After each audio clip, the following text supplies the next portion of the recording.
Hello students, BSc part first के प्रथम प्रश्न पत्र फिजिक्स के प्रथम प्रश्न पत्र मैकेनिक्स के वीडियो के आज के इस वीडियो में हम प्रूव करेंगे कि केंद्रीय बल जो है वो संरक्षी बल होते हैं। केंद्रीय बल संरक्षी बल होते हैं, ये आज हम सिद्ध करेंगे। We prove that central forces are conservative. तो सबसे पहले हम बात करते हैं केंद्रीय बल की, सेंट्रल फोर्स की। यदि किसी कण की विभिन्न स्थितियों पर लगने वाले बल की क्रिया रेखा या कार्य रेखाएं लाइन ऑफ एक्शन सदैव एक स्थिर बिंदु से गुजरे तथा बल का परिमाण केवल कण की स्थिर बिंदु से दूरी पर निर्भर करता है, कार्य रेखा की दिशा पर नहीं, तो ऐसे बल को हम केंद्रीय बल कहते हैं। जैसे गुरुत्वाकर्षण बल, स्थिर वैद्युत बल इत्यादि। Gravitational force and electrostatic force are central forces. तो हमने कहा यदि किसी कण की विभिन्न स्थितियों पर लगने वाले बल की क्रिया रेखा, तो हमने कहा हमारा कोई कण है, ये किसी बल क्षेत्र में क्या है, गति कर रहा है। तो हमने कहा ये हमारा कण हो गया, इस पर हमने कहा बल जो है वो F इस प्रकार से लग रहा है, ये हमने मान लिया F। हमने कहा अब ये कण जो है ये यहाँ पहुँच गया गति करता हुआ, अब बल जो है F इस प्रकार से लग रहा है।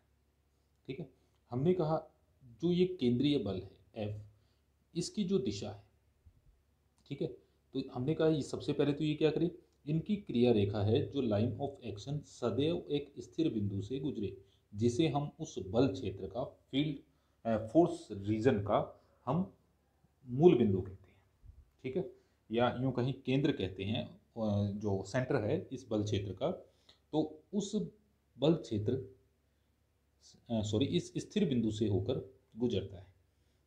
बल का परिमाण केवल कण की स्थिर बिंदु से दूरी पर निर्भर करता है। तो हमने कहा, हमने मान लिया बल यहाँ लग रहा है और ये हमारा जो हो गया वो निर्दिष्ट बिंदु हो गया, स्थिर बिंदु हो गया। तो जो फोर्स है इसका मैग्नीट्यूड केवल इस डिस्टेंस पर डिपेंड करता है, क्रिया रेखा की दिशा पर निर्भर नहीं करता है। तो ऐसे बल जो हैं वो केंद्रीय बल, सेंट्रल फोर्स कहलाते हैं। तो हम एग्जाम्पल की यदि बात करें तो गुरुत्वाकर्षण बल, ग्रेविटेशनल फोर्स और स्थिर वैद्युत बल जो है electrostatic force, these are the central forces. चित्र में किसी केंद्रीय बल क्षेत्र को प्रदर्शित किया गया है। तो ये जो हमने यहाँ चित्र दिखाया है, ये जो हमारा चित्र है, हम इस चित्र की बात करें। इस चित्र में, इस डायग्राम में किसी केंद्रीय बल क्षेत्र, सेंट्रल फोर्स रीजन को शो किया गया है, प्रदर्शित किया गया है। बल क्षेत्र का केंद्र जो है, centre of force region is O। ये जो हमने यहाँ दिखा रखा है। इस बल क्षेत्र में बिंदु A तथा B को दो पथों 1 व 2 के द्वारा जोड़ा गया है। तो इस बल क्षेत्र में हमारे पास दो पॉइंट है, पॉइंट A और पॉइंट B। पॉइंट A और B को हमने पथ 1 पाथ 1, पथ 2 पाथ 2 के द्वारा हमने इनको कनेक्ट किया है। माना कोई कण O से दूर की ओर केंद्रीय बल के अंतर्गत A से B की ओर किसी भी पथ के अनुदिश चलता है। हमने कंसीडर कर लिया कि केंद्रीय बल के अंतर्गत कोई भी कण जो है वो बिंदु A से B की ओर गति करता है। ठीक है, किसी भी पथ के अनुदिश हमने मान लिया। O को केंद्र मानकर हम त्रिज्या R तथा R प्लस डी के चाप खींचते हैं। ये जो है यहाँ पर हम क्या कर रहे हैं, O को केंद्र मानकर R तथा R प्लस डी आर त्रिज्या के चाप खींचते हैं। तो सबसे पहले हम चित्र को देख लेते हैं। चित्र में हमने कहा ये हमारा बिंदु O है, इस बिंदु O को हमने केंद्र माना। केंद्र मानकर हम R तथा R प्लस डी आर, तो हमने कहा सबसे पहले R त्रिज्या का, और ये हो गया R प्लस डी आर त्रिज्या का चाप। तो इन दोनों चापों के मध्य डिस्टेंस जो है वो कितनी रहती है, वो डी आर रहती है। ठीक है, अब हमने इस चित्र में देखा कि जो हमारा चाप है, जो हमने R त्रिज्या का चाप खींचा है, ये पथ 1 को बिंदु P पर इंटरसेक्ट करता है, यहाँ हम लिख देंगे बिंदु P, और पथ 2 को यह बिंदु Q पर इंटरसेक्ट करता है। तो ये हमने यहाँ चित्र में दिखाया है। देखिए ये तो हो गया बिंदु Q, और ये जो यहाँ इंटरसेक्ट कर रहा है ये हमारा हो गया बिंदु P। तो हमने कहा माना पथ 1 व 2 पर काट बिंदुओं P तथा Q पर केंद्रीय बल क्रम से F1 तथा F2 है। तो हमने कहा ये जो है, जो बिंदु P पर हमने मान लिया कि केंद्रीय बल F1 है और बिंदु P जो Q है इस पर केंद्रीय बल F2 है, सेंट्रल फोर्स F1 और F2 है बिंदु point Q and P and Q पर। हमने कहा तथा पथ 1 तथा 2 के अनुदिश चापों के बीच विस्थापन dr1 तथा dr2 है। तो यहाँ हमने चित्र में देखा, हमने कहा बिंदु P से ये पॉइंट था, ये हमारा बिंदु P था।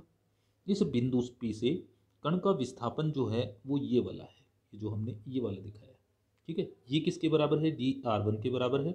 और अगर Q के लिए यदि हम बात करें तो ये विस्थापन जो है वो ये वाला होगा, ये किसके बराबर है, ये dr2 के बराबर है, ठीक है। तो जो हमने आज चाप लिए हैं आर्क dr1 और dr2 हो गए, ये सॉरी डिस्प्लेसमेंट जो है ये पथ 1 के अनुदिश dr1 और पथ 2 के अनुदिश जो है dr2 होगा, ये हमने कंसीडर कर लिया।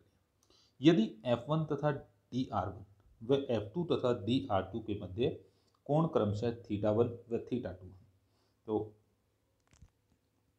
ये वाला एंगल जो है ये हमारा F1 था, F1 और dr1 के मध्य एंगल θ1 हो गया, और इसी प्रकार dr2 और F2 के मध्य एंगल θ2, ये हमने यहाँ प्रदर्शित किया है।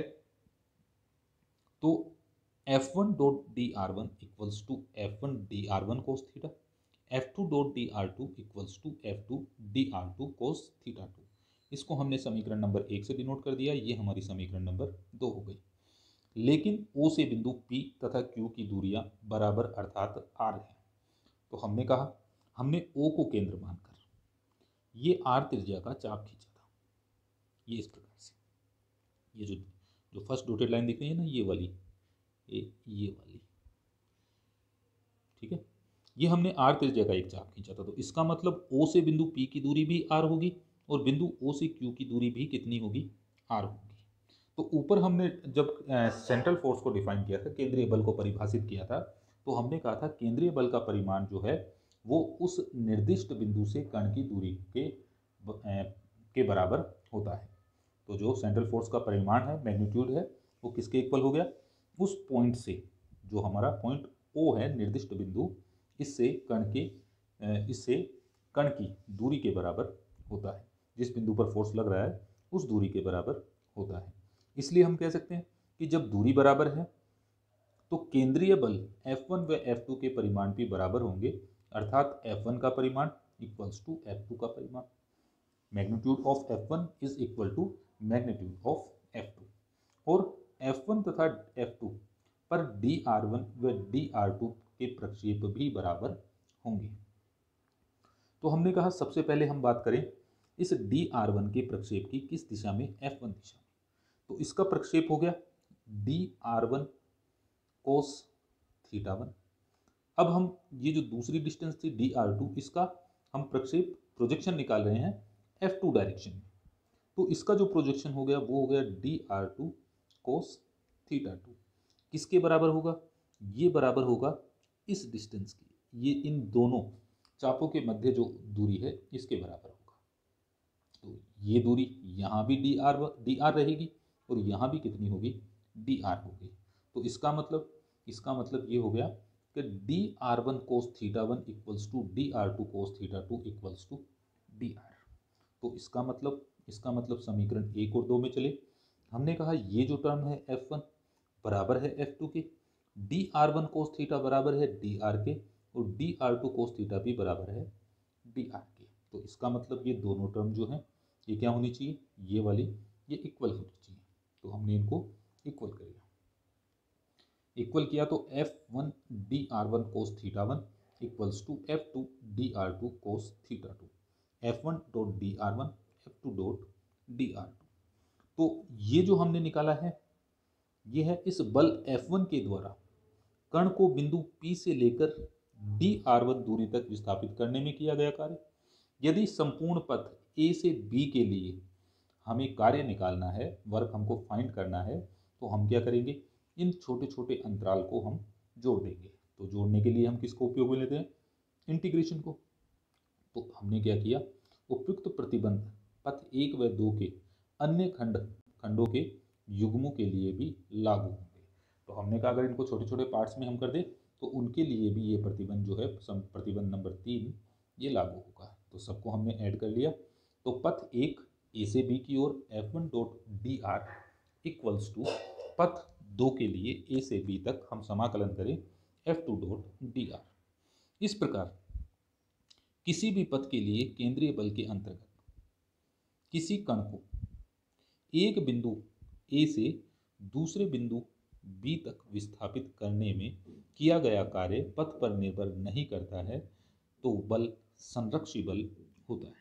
तो इसलिए हम कह सकते हैं अतः केंद्रीय बल जो है वो संरक्षी बल होता है। तो हम जो संरक्षी बलों की जो हमने डेफिनेशन पढ़ी थी, प्रथम परिभाषा फर्स्ट डेफिनेशन, उसके हिसाब से किसी भी कण को एक बिंदु से दूसरे बिंदु तक विस्थापित करने में किया गया कार्य पथ पर निर्भर नहीं करता है तो बल संरक्षी बल होता है। इसलिए हम कह सकते हैं कि ये जो केंद्रीय बल है ये संरक्षी बल होते हैं। तो वी कैन प्रूव कि सेंट्रल फोर्सेज आर कंजर्वेटिव। क्यों? क्योंकि जो फर्स्ट डेफिनेशन थी उसके हिसाब से कि कोई भी पार्टिकल है उसको यदि हमें डिस्प्लेस करना है from one point two another point, हम डिस्प्लेस करते हैं। डिस्प्लेस करने के फलस्वरूप जो कार्य किया गया है, the work done does not depend on the path, तो then the force is conservative force. तो हमने ये प्रूव कर दिया कि केंद्रीय बल संरक्षी बल होते हैं। अब हम बात करते हैं स्थितिज ऊर्जा की। स्थितिज ऊर्जा को हम क्या करते हैं? डिफाइन करते हैं। तो स्थितिज ऊर्जा को डिफाइन करें तो हमने कहा स्थितिज ऊर्जा पोटेंशियल एनर्जी। इसकी डेफिनेशन, यदि किसी निकाय में अपनी स्थिति, अभिविन्यास, कॉन्फ़िगरेशन अथवा विकृत अवस्था, स्टेट ऑफ स्ट्रेन के कारण कार्य करने की क्षमता होती है, अर्थात उसकी स्थिति या अभिविन्यास के कारण उसमें जो ऊर्जा संग्रहित होती है उस ऊर्जा को हम स्थितिज ऊर्जा पोटेंशियल एनर्जी कहते हैं। जब किसी कण को किसी संरक्षी बल क्षेत्र के विरुद्ध एक स्थिति से दूसरी स्थिति में ले जाते हैं तो इस प्रक्रिया में किया गया कुल कार्य कण की स्थितिज ऊर्जा के रूप में संचित होता है। जब किसी कण को, किसी पार्टिकल को संरक्षी बल क्षेत्र कंजर्वेटिव फोर्स रीजन के विरुद्ध अगेंस्ट एक स्थिति से दूसरी स्थिति तक ले जाते हैं तो इस प्रक्रिया में किया गया कुल कार्य कण की स्थितिज ऊर्जा के रूप में एक in form of potential energy store होता है। तो हमने कहा माना एक कण पर कोई संरक्षी बल F लग रहा है। माना कण को किसी बाह्य बल F एक्सटर्नल को लगाकर चलाया जाता है जो कि संरक्षी बल F से ठीक प्रकार से संतुलित होता है।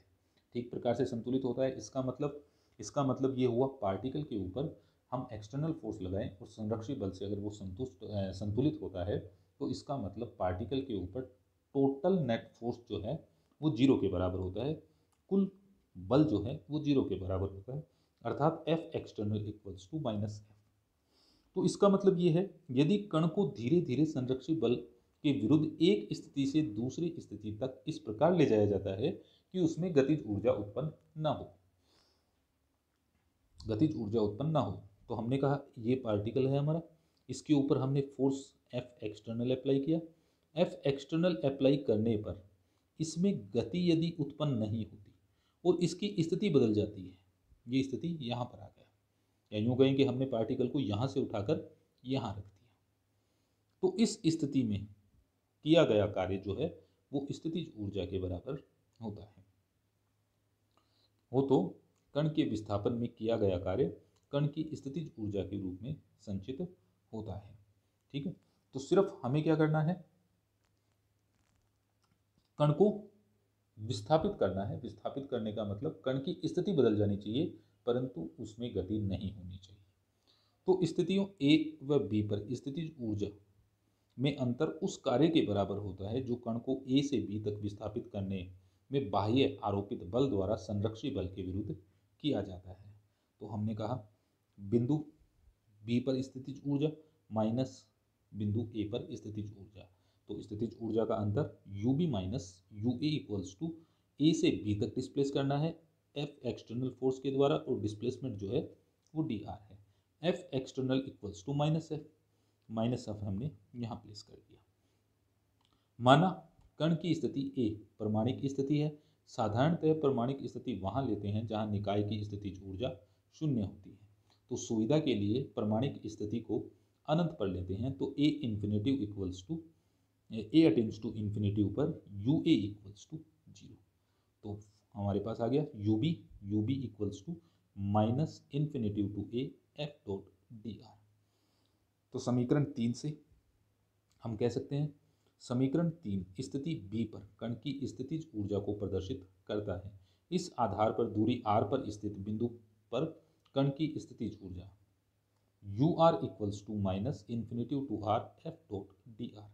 तो अब हम एक नई डेफिनेशन दे रहे हैं कि किसी कण को अनंत से बल क्षेत्र के किसी बिंदु r तक लाने में किया गया कार्य जो है बल क्षेत्र के विरुद्ध किया गया कार्य जो है वो स्थितिज ऊर्जा के बराबर होता है। तो U R equals to minus infinitive to R F dot D R. माइनस ये है कि हम बल क्षेत्र के विरुद्ध काम कर रहे हैं और इन्फिनेटिव से हम आर तक लेकर